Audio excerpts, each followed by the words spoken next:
Hi mga kadala-dalan! Welcome to my channel. Fresh ng girl life!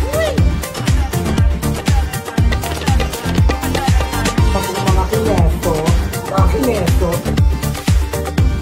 Pag-uwing show natin, and thank you so much for watching this video. Charit.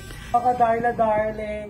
So, hi mga kadala-daling, good morning, and I'm home! So, ayan, for today's video is a very special, every video is very special. So, one of our very good mother, nag-PM na magluto tayo ng something for today, and thank you so much, Ma'am Shi Bev, and your mom, Ma'am Shi Tere. Alright, thank you so much, Dala-Dala. So, pupunta na kami ng palengke at ang lulutuin ko ngayon ay pork steak. At yung way ng pagluto ko ng pork steak ay yung way ng pagluto ng lola ko sa side ng mother ko ng pork steak. So, makikita nyo yan. And abangan nyo ang pamamalengke namin at magluluto natin mga dala-dali ng pork steak natin. Okay? So, ayan. Samahan nyo ako sa journey ko mamalengke. Bakit ang growly ng boses ko? Alright, mga dala-dali, I love you. Na mga kadala-dali, maglalakad na tayo papunta sa Sakayan. Ang ganda ng panahon ngayon. Kahapon sobrang lakas ng ulan, kaya I was thinking to cook sopa sana. Sabi din ni Ate Bev Mayo and Ma'am Shi Tere. Pero dahil hindi umuulan, alam mo, humigop tayo ng sabaw na ganito kainit, no? Siyempre, nag-isip tayo ng iba nating lulutuin. So, naisip ko na magluto ng pork steak. Since hindi ko pa siya naluluto sa kahit saang video ko, and lulutuin ko siya in a way kung paano siya niluluto ng lola ko. Dun sa lugar nung namigay kami ng pansit. And thank you to my cousin Negra, John Christopher Ravino, for always supporting me sa pamamalengke. Kahit sobrang pagod siya. So ayun mga jala-jaling, abangan nyo ang ating palengke segment. Ang tsaka ng boses ko, medyo magarargar. Medyo masakit yung lalamunan ko.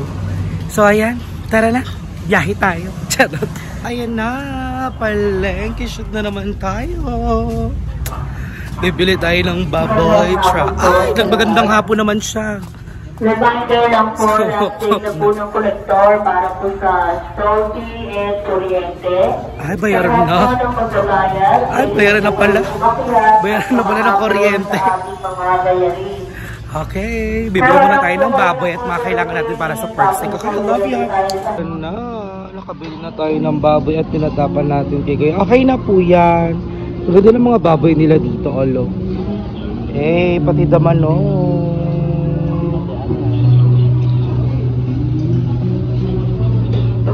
Pabili kami ulit. Pabili po ako ng kalamansi. Siguro mga 10 pieces. Negra ko ka na. Ay, magkano yung naka-plastic? Sige, yan na lang. Para hindi ka na mahirapan. Kasi, ang fresh-fresh mo pa naman, tapos mahihirapan ka lang. Ano ba yun? Tapos, po, isang magic sarap, sister. Tapos, toyo siya sa shave. Ayan. Thank you. Magkano po lahat? Ang pretty naman ng mga tindera na to. Kahit ako dito ako bibili lagi eh. Ay, men, tatakip ka pa. Nakita na dito. Kamusta naman kayo? Are you alright? Are you good? Magkano lahat, te? Okay, thank you, ate. Bye-bye. Ko kasi bibili ako ng pang sopas para umulan. Yun ang lulutuin natin. Sabi ni ate, akin na lang daw yun. Hello, ate, thank you. Yun lang? Tarot lang, thank you, ate. Busy ate, bumibili ako sa kanya. Siguro siya yung may-ari nito. Free na lang daw yung onion, tapos binigyan niya tayo ng gulay. Ayun, yung carrots na lang daw yung may bayag. Thank you, ate. Huwag ka naiya para, syempre pag nakita ka nila, ay, ayan dyan, dudumugin ka nila. Diba? Pero libre din. Ay, saan punta? Magka-Taiwan ka na. Iiwan mo na kagad ako. Kaya pala pinapaubos mo na yung tinda nyo. Thank you, ate. Tapos pa, te? Isang patatas. Palit lang. Ay, eto, te. Yan po. Yan. Ayan, thank you ate sa mga palibre mo ate. So, hi mga kadarla darling, we're home.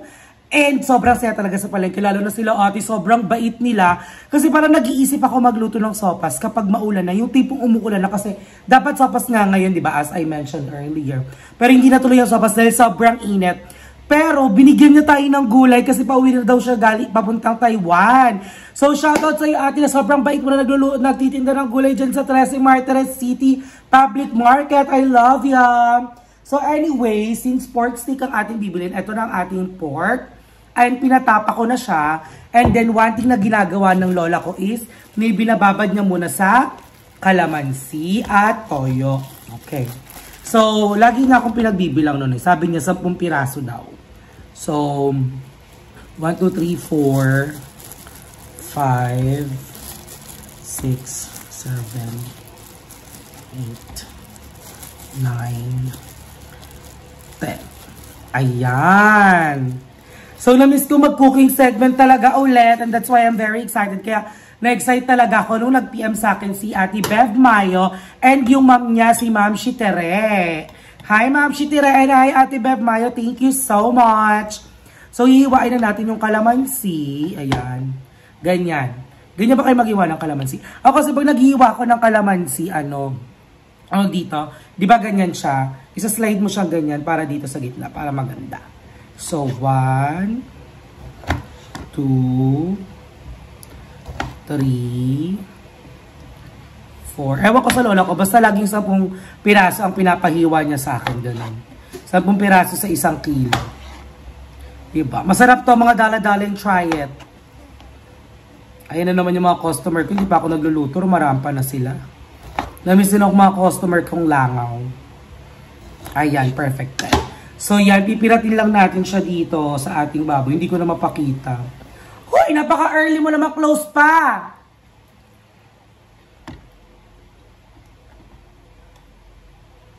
Ayaw niya talagang tumigil. Nagtawag pa siya ng kasama, 2. Ayan, perfect. So, again, ang ating lulutuin for today's video ay pork steak. And of course, as usual, spicy pork steak. Ayan. Again, sa 1 kilo po, 10 pirasong kalamansi. Pero depende po sa inyo yan. Basta ito, ganito yung lola ko magluto. Dito sa may Cavite. Yung mom ng mom ko. Gusto ko nga siya iyain mag-cooking session. Kaso may iyain yung lola ko. Pero pipilitin natin siya. Hi, Nanay Clarita. Yan. Tapos, pag napiga na natin yung kalamansi, lalagyan na natin siya ng toyo. Ito na yung pinakatimpla na wala nang timplahan to. Kahit yung pangsabaw, kineme, ganito na siya. Lagyan natin siya ng toyo.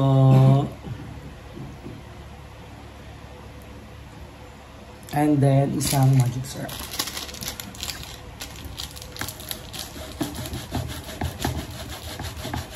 Alam mo yun, gusto mo yun, wala pa rin ako gunting hanggang ngayon.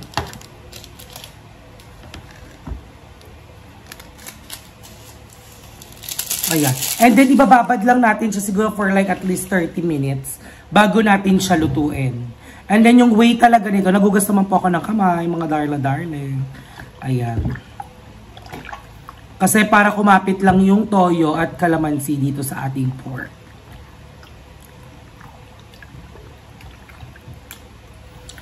Again, thank you so much Ate Bev Mayo and Ma'am Shitire, yung mami ni Ate Bev Mayo. Yan. And dun kay ate na nagbigay sa atin ng libreng gulay.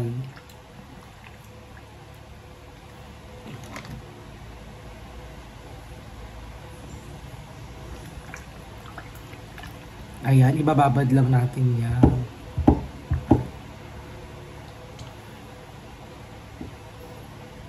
Ang bango. Ayan, papakita ko siya sa inyo mga dala-daling. Just wait. Ang itsura ng ating pork steak na binabad, mga dala-dale.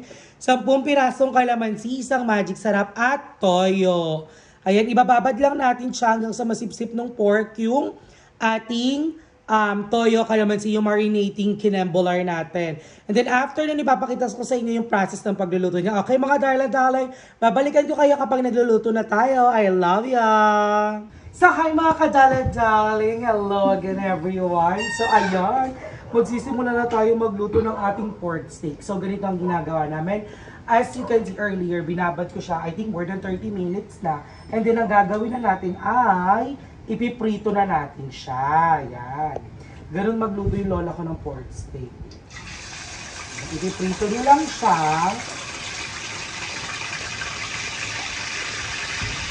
And then kapag prito na siya, saka natin siya ihiwain. Para liit-liitan, syempre sobrang lalaki. Ayun, perfect. Oh my God, ang bango. Marami na naman po tayong mga customer na pupunta dito. For sure, yan. So ayan mga kadala-daling, piniprito na natin ang ating pork na binabad natin sa toyo, kalamansi at magic sarap. Then after nito, ipiprito na natin siya lahat, hihiwa-hiwain natin. And then maghihiwa tayo ng sibuyas at sisimulan natin siyang gisa at pakulo. Okay mga dala-daling? So, abangan nyo lahat na magiging kaganapan sa pagluluto ng ating pork steak at subukan nyo na rin siyang lutuin. At kapag nagluto kayo mga niluto natin, don't forget to take a video of yourself cooking kung ano yung dish na naluto na natin. And then isa nyo sa akin para maisama ko siya sa ating vlog, okay? So mga dala-daling, babalikan namin kayo kapag paluto na ang ating pork steak. I love ya!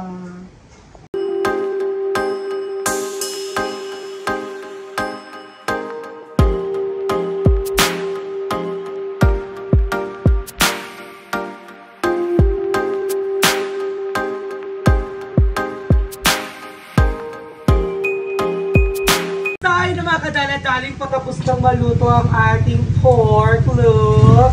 Oh, loko. So, hahamuin ko na siya. Ngayon, ang susunod na gagawin natin ay samahan nyo naman akong hiwain siya. Hiwain natin siya ng maliliit. At paingay! Hiwain natin siya ng maliliit. And sisimulan natin igisa ang ating sibuyas. Ayan, tsaka yung sili, syempre parang anga. And then papakuluan na natin siya hanggang sa loob siya. Tara, samahan niyo ako maghiwa ng pork na to. Ay na mga kadala-dali, ihiwain na natin yung ating pork ng maliliit kasi sobrang lalaki niya. So yung parang pang family size yung hiwa niya. Ayan, mga ganyan lang. Sobrang sarap nito. Isa to sa mga paborito ko na niluluto ng lola ko doon sa Southville na si Nanay Clarita de Vera. Sarap din magluto nun. Yun yung lola kong sobrang hilig sa gulay.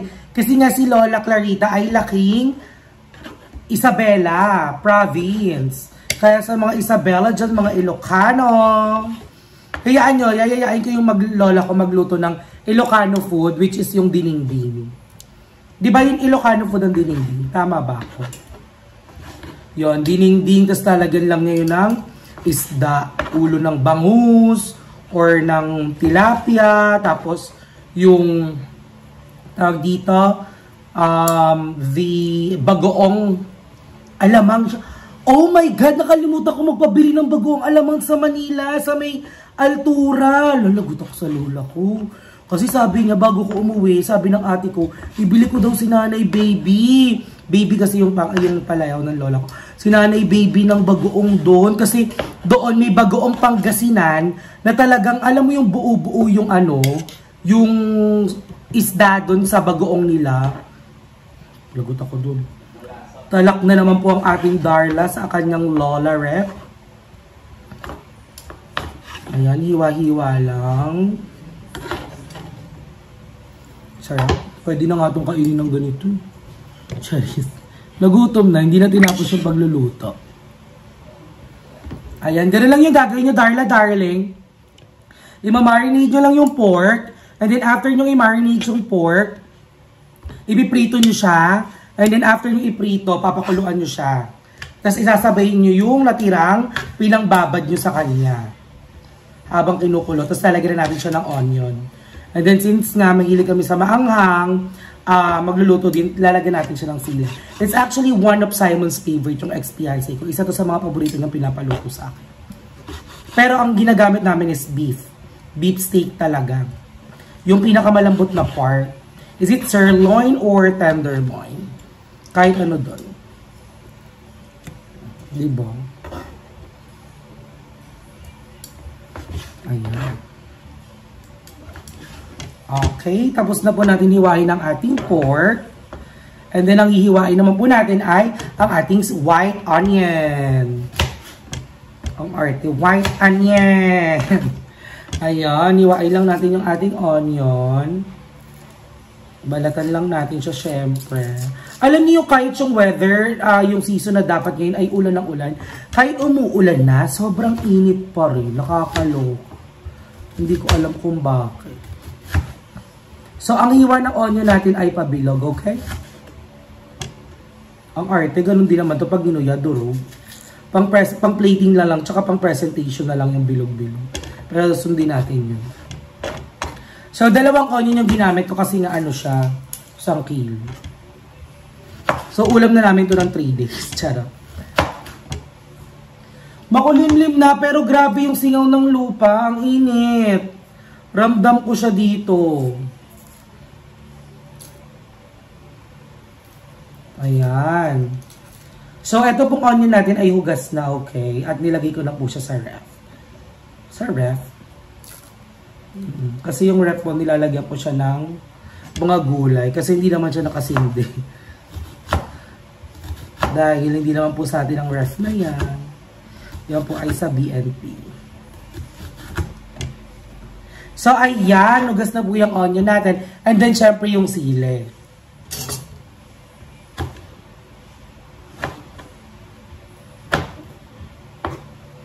Siling green at siling red. Since we love spicy food. Kung di nyo pa natatry ito, try nyo na. Na may sili yung pork steak nyo.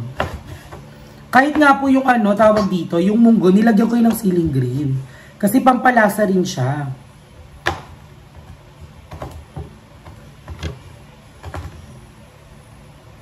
Alright mga dala-dalin, tapos na po tayong mag-iwan ng mga dapat natin at magsisimula na po tayong magluto. Ayan, carry na siguro. Alright, tara samahan nyo ako kung paano natin papakuluan to at igigisa natin ang ating onion. I love you, darlings! Mwah!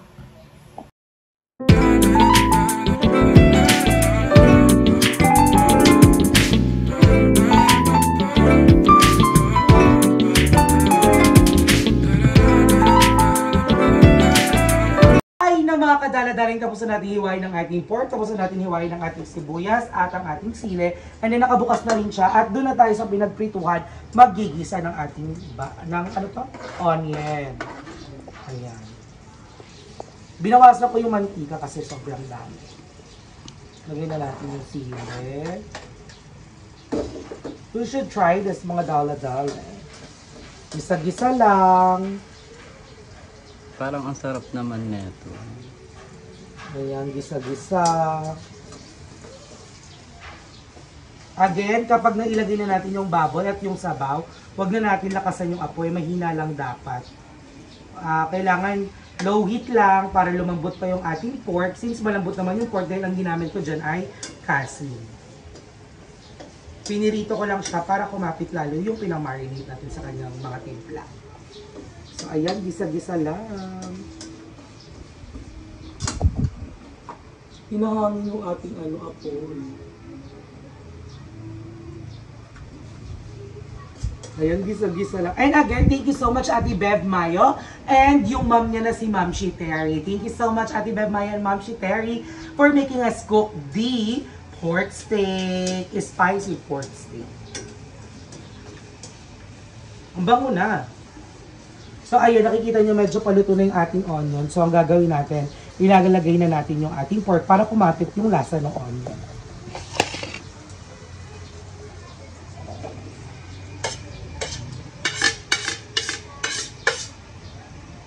Ayan, sayang naman yung sarsa. Ayan, perfect. Ayan, so igigisa lang natin siya ng very light ng ganyan. And then, iiwan natin siya ng mga konti hanggang sa, para alam mo yon, yung spiciness, yung lasa ng onion, kumapit sa ating pork. And then yung iba, kapag luto na lahat, ang gagawin nila is, lalagyan pa nila ng onion on the top. Pwede din yun. But ako hindi na. Okay, yaan lang natin siya ng ganyan. And then let's just wait at least mga, let's say, 5 minutes. Na low heat lang na ganyan hanggang sa mag-isa at kumapit lang yung lasa sa kanya ng ating onion and chiliness. And then tsaka natin ilalagay yung natirang sabaw and then papakuluan natin siya. Okay mga dala-dalens, I love you! Mwah!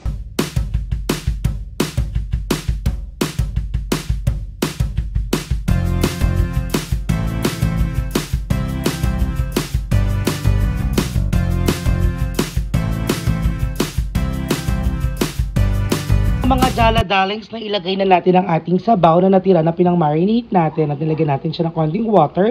So, ang gagawin natin, hintay na lang natin ay kumulo siya ng kumulo. And then after that, it's eating time! Alright mga jala-darling, hintay lang natin itong maluto. And then samahan nyo ako sa pagkain ko ng spicy pork steak. I love you!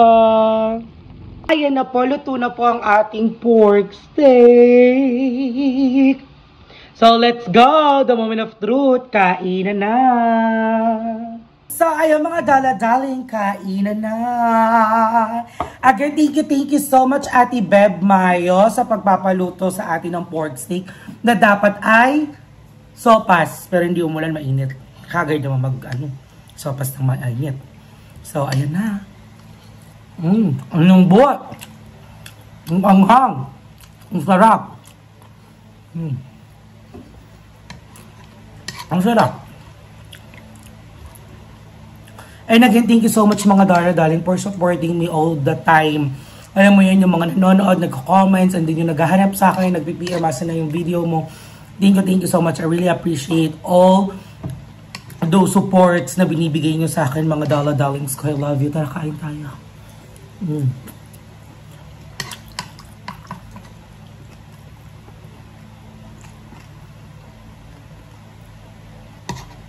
Alright. Namiss ko si Ate Catherine. Segment niya to eh. Ito ang segment ni Ate Catherine eh. Well, anyways, I hope na gumaling ka na, Mother Kitty. Get well soon, Mother Kitty. And I miss you, Aye. Kasi nga, diba, ito ang segment ni Ate Catherine. Kapag taste na magkasama na kami lagi sa video.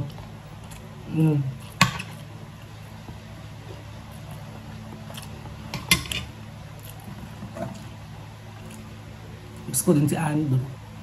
And Andrew, get well soon as well. Miss ko na kayo mga bayot sa lahat.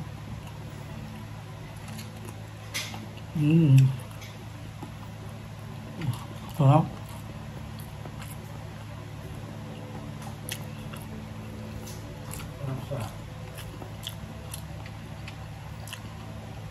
So, ayun mga dala-daling, maraming salamat sa pagsama sa akin sa journey ko pamamalengke. Pagluluto at pagkain, I'm just gonna continue eating. And, again, thank you so much sa support mga darla-darlings ko dyan sa panonood ng video na to. And don't forget to like, share, and subscribe. And support ng mga video, lahat ng mga bayots. I love you everyone. I love you, dala-darling.